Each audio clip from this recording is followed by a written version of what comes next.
오늘은 느헤미야 4장 말씀 12절부터 23절까지입니다. 느헤미야 4장 12절부터 23절까지입니다.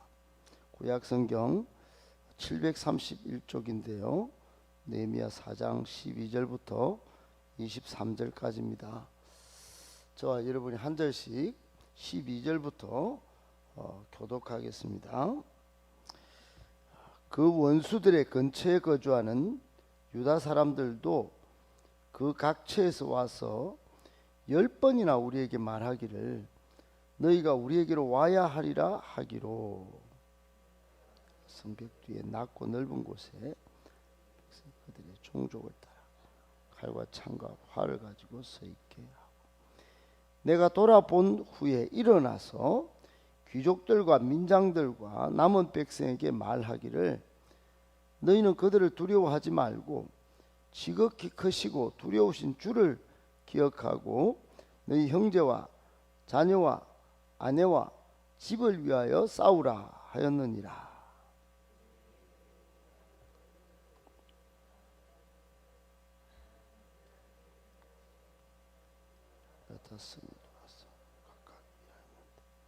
그때로부터 내 수하 사람들의 절반은 일하고 절반은 갑옷을 입고 창과 방패와 활을 가졌고, 민장은 유다 온 족속의 뒤에 있었으며,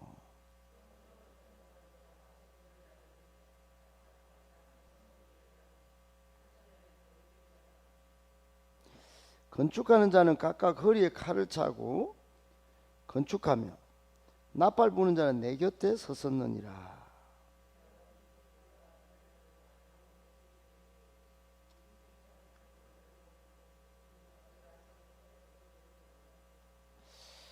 너희는 어디서든지 나팔 소리를 듣거든 그리로 모여서 우리에게로 나아오라. 우리 하나님이 우리를 위하여 싸우시리라 하였느니라.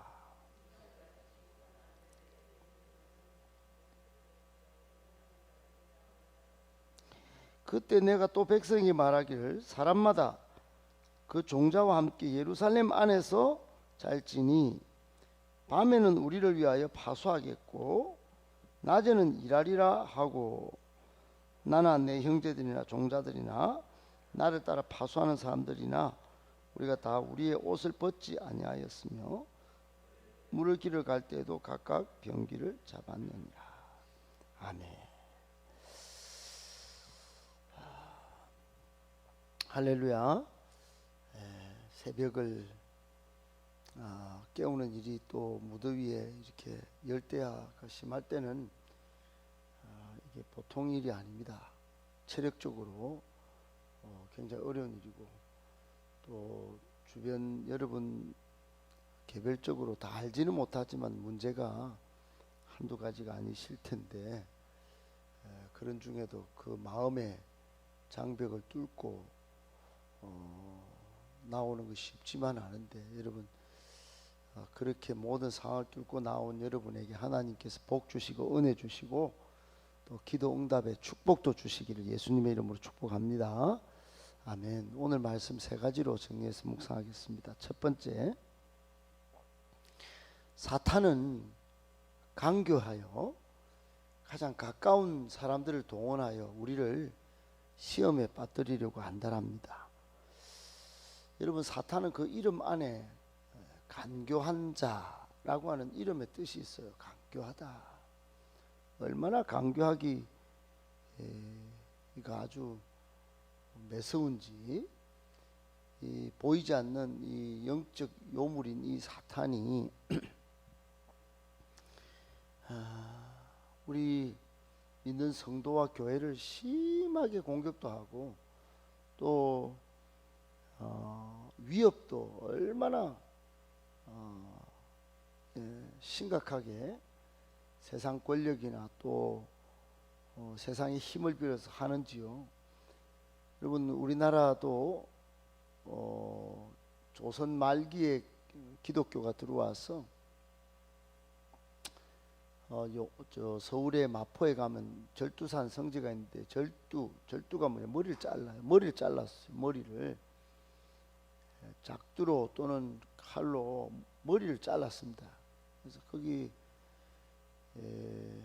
바위 밑으로 절벽 아래로 잘린 머리를 막 그냥 던졌죠. 그 이름이 절두산인데 절두산 성지 절두 머리 잘랐어요. 그렇게 머리를 잘라서 던지고 때로는 머리를 잘라서 저작거리에 걸고 절대로 야소교를 안 믿도록 못 믿도록 그렇게 그것뿐만입니까? 일제 때는 이제 그 이후에 일제 때는 이 교회 다 집어넣고 성도들을 저 바깥에 문을 잠가버려요.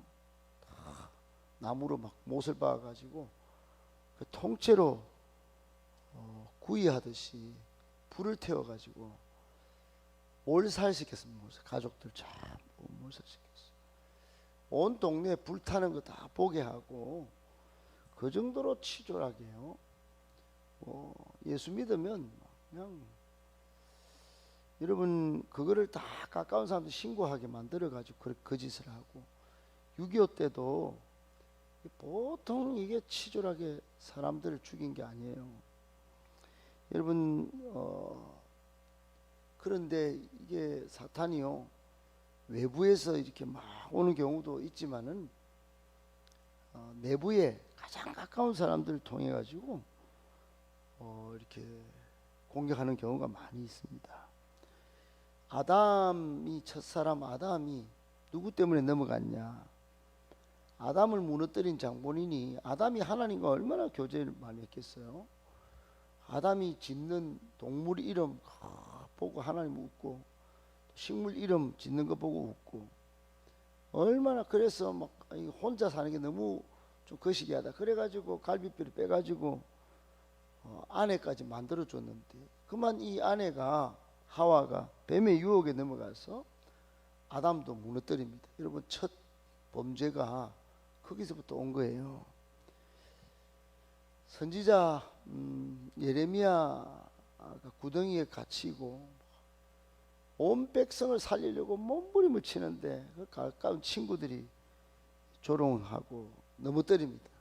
예레미야를 팔아먹어요. 그래서 예레미야가 이집트까지 팔려가서 생고생을 합니다. 친구라면 얼마나 가깝습니까? 근데 하나님이 일한다고 이렇게 팔아먹습니다. 요업은요, 요업도 상상 못할 어려움을 겪습니다. 가족도 자녀들도 잃고 재산도 잃고 몸도 아픈데 옆에 아내가 와가지고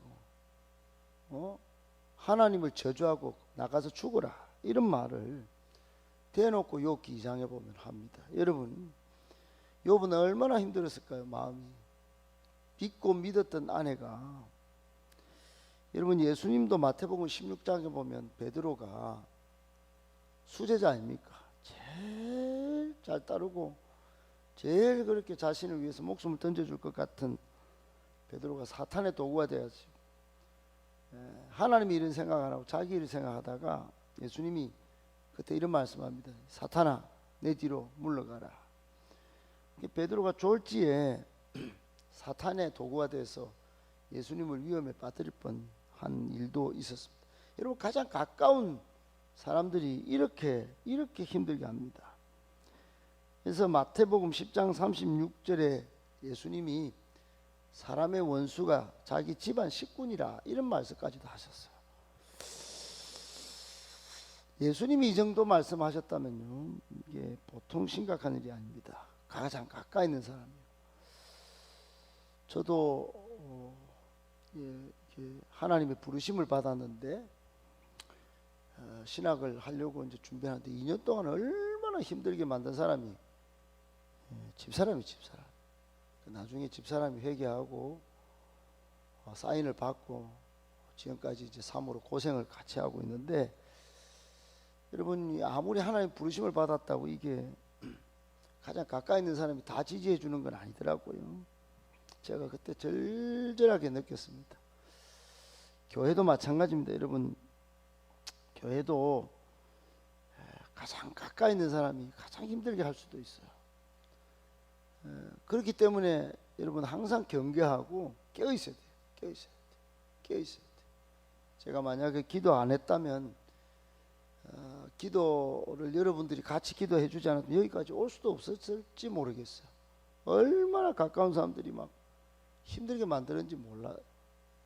보통 일이 아닙니다. 여러분 오늘 12절에도 보세요. 12절에도 산발랏, 도비야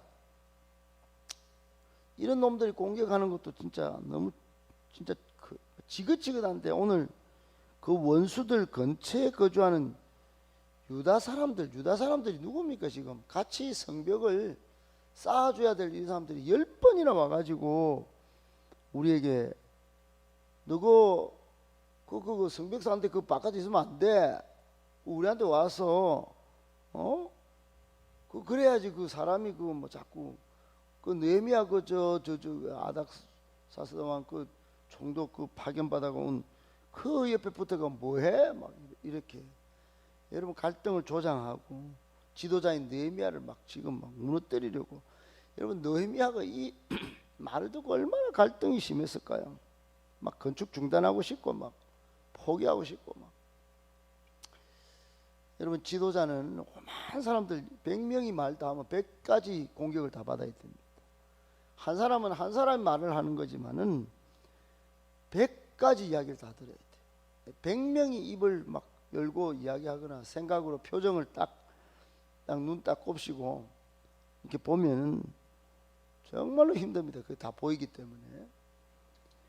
그러니까 이게 여러분 가장 비열하게 가장 가까운 사람을 통하여 공격하는 이 사탄을 어떻게 이겨냅니까? 여러분 이겨내는 길은 딱 한 가지입니다. 과감히 물리치고 기도하면서 하나님 일을 그냥 뚜벅뚜벅 하는 수밖에 없습니다. 그런 거를 헤아려서 같이 힘이 되어 주실 분이 누구겠습니까? 바로 기도하는 여러분 아니겠습니까? 지금도 교회를 공격하고 가장 가까이서 말로써 표정으로서 힘들게 만드는 그런 포기하게 만드는 그런 일들이 있습니다. 그때마다 저는 이게 영적인 공격이구나, 이게 사탄이 강조해가지고 이 가까운 사람 통해가 말로 이렇게 씹어 돌리구나, 그런 생각을 합니다. 여러분 그런 일이 있을 때 여러분 같이 합력하여 기도해 주시고 마음을 똘똘 뭉쳐 주시기를 예수님의 이름으로 축복합니다. 아멘. 두 번째, 지도자는 위협에 맞서서 시스템을 정비하고 믿음을 독려해야 합니다. 여러분 오늘 본문에 보면 느헤미야가 이런 야비한 공격에 맞서 가지고 어떻게 대응했는지를 잘 보여주는데, 낮에는 사람들 일을 건축을 하면서 전부 허리춤에 칼을 차고 낫을 들고 일을 하고, 밤에는 옷을 안 벗고 비상사태로 옷을 안 벗었다는 말은 경계를 게을리하지 않았다. 그리고는 믿음으로 이렇게 버티도록 그렇게 독려를 하는 것을 볼 수 있습니다. 아주 칼도 활도 창도 딱 준비하고 무장을 하면서 일을 하게 만들었죠. 굉장히 이게 쉬운 일이 아닙니다. 여러분 제가 여러분 보고 낮에도 요 와서 릴레이 기도하시고 그리고 저 직장 다니세요, 사업하세요 이러면 아이고 목사님이 지금 날도 더운데 지금 쓸데없는 소리 한다 이렇게 말씀하시지 않겠어요? 여러분 그런데 이게 비상상황입니다. 비상상황.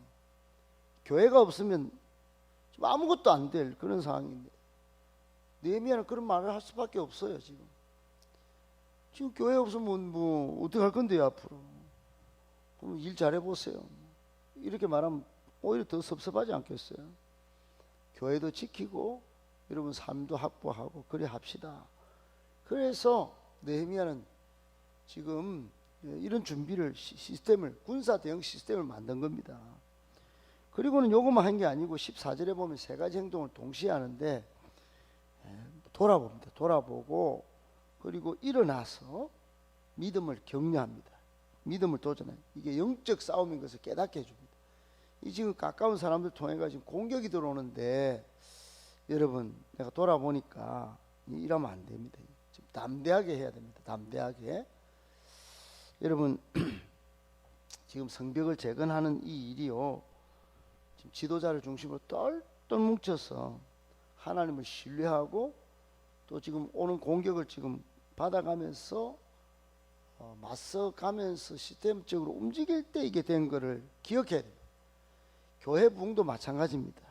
여러분, 앞으로 우리 교회가 40년간은 뭐 어르신 권사님들 뭐 몇 분만 해도 그냥 그저 이렇게 왔습니다. 집사님들 뭐 대충 이렇게 해도 좀 왔습니다. 그런데 이대로 가다가는 앞으로 40년 뒤에 이 교회에 지금 누가 남아 있겠습니까? 우리 교회는 젊으니까 조금 나오니까 그래도 그나마 볼만은 한데, 오늘 제가 가는 평산교회는 여러분 지난 40년간 엄청 부흥을 했는데, 담임 목사님 저번 주에 만나보니까 평균이 70세. 여러분 한 20-30년 뒤에는 교회 교인이 없어요. 그 큰 교회 예배당을 어떻게 써야 될지, 관리는 어떻게 해야 될지 걱정이 되는 겁니다. 그런 교회가 여러분 한두 가지가 아닙니다. 한두 개가 아니에요. 앞으로 한 40년만 되면 교회가 없습니다. 없어집니다. 어제 경산에 은혜로 교회 목사님이 전화와, 목사님 좀 우리 중고등부 학생들 수련회 좀 인도해 주세요. 전화 왔는데, 그 교회가 한때 경산 중앙교회하고 쌍두마차로 제가 그 교회 수요예배도 가고 막 옛날에 그랬었는데 거의 1000명이 모이던 교회입니다. 근데 지금은요, 좀 없습니다. 거의 없어요. 분란도 일어났지만은. 그러니 이게 여러분 지도자를 중심으로 위협에 맞서가지고 이게 부흥 시스템을 만드는 게, 이게 믿음으로 같이 하는 게 얼마나 이게 중요한데 어려운 일인지 몰라요. 우리 교회는 마침 저를 통해서 하나님이 이제 앞으로 부흥 100년을 준비할 시스템을 만나게 해주셨고, 다음 주 화요일날 건순 맑은생교회 김대현 목사님이 아주 우리 교회 아주 부흥 세팅을 만들어 주겠다고 그래가지고 몇 명 데려오라고, 그동안 부흥의 모든 자료와 모든 교육을 하루 만에 다 시켜주겠다는 거예요. 그래서 무슨 이런 분이 다 있나. 제가 어디 교육을 가도 몇십만 원 들고 그럽니다. 근데 지금 이 양반은 다 주겠다는 거거든. 다. 그래, 이게 진짜 너무 신기하다 이런 생각을 하고 있습니다. 제가 이 여름에 목도 좀 그렇지만 이곳저곳 좀 부름을 받기도 하고, 이 대구 땅에 부흥을 위해서 전북 지금 교사 부흥회, 또 중고등부 수련회, 청년부 수련회 막 이렇게 지금 이렇게 초청을 받고 있는데 이때가 이게 기회가 아닌가, 하나님이 기회가 아닌가 이런 생각을 막 합니다. 여러분 꼭 기억하시고 이때 좀 같이 힘을 좀 실어 주시고, 여러분도 기대를 가지고 마음을 모아 주시기를 예수님의 이름으로 축복합니다. 아멘. 마지막 세 번째, 위대한 하나님의 역사는 일치단결할 때 이루어집니다. 여러분 오늘 15절에 보니까 대적들도 눈치를 챘어요. 야, 이 느헤미야 중심으로 이 사람들 일사불란하네. 그때 15절 하반절에 보면 대적들이 눈치를 챘다는 것 때문에 또 더 뭉칩니다. 더 뭉쳐요. 그리고는 느헤미야의 지도력이 중심이 됐겠지만 절반은 일을 하고 절반은 갑옷을 탁 차고, 또 건축하는 사람들 허리에 다 칼을 찹니다. 16절부터 쭉 읽어보면. 그리고 나팔 부는 사람들은 또 멀리서 또 있다가 적군이 침입할 때 신호를 탁 주고 또 대비를 할 수 있도록, 나팔 부는 사람대로 낮에는 일을 하고 밤에는 딱 지키고 막 이런 식으로 하면서 한 마음으로 전부 동참을 해서 결국 여러분 성벽 짓는 일이 보통 일이 아닙니다. 지금처럼 뭐 포크레인 있는 것도 아닙니다. 전부 사람 손으로 한 거. 근데 52일 만에 그 큰 예루살렘 성벽이 완성이 됩니다. 52일 만에요. 위대한 하나님의 역사가 정말 혼자서는 불가능했을 텐데 느헤미야를 중심으로 전부 일치단결하니까 이게 52일 만에 이루어진 겁니다. 여러분 우리 교회도 앞으로 비협조하는 분 좀 이렇게 좀 마음을 전다 모아가지고 일치단결하면 이 엄청난 부흥이 올 수 있습니다. 위대한 역사가 올 수 있어요. 꼭 기억하시고 이런 영적인 힘을 모으는 일에 여러분 앞장서 주시고, 이게 새벽기도도 이렇게 오늘처럼 이렇게 너나 없이 좀 시간을 지키고 정성을 다해서 참여해 주시고, 그래서 앞으로 하나님의 역사를 같이 체험할 수 있기를 예수님의 이름으로 축복합니다. 아멘.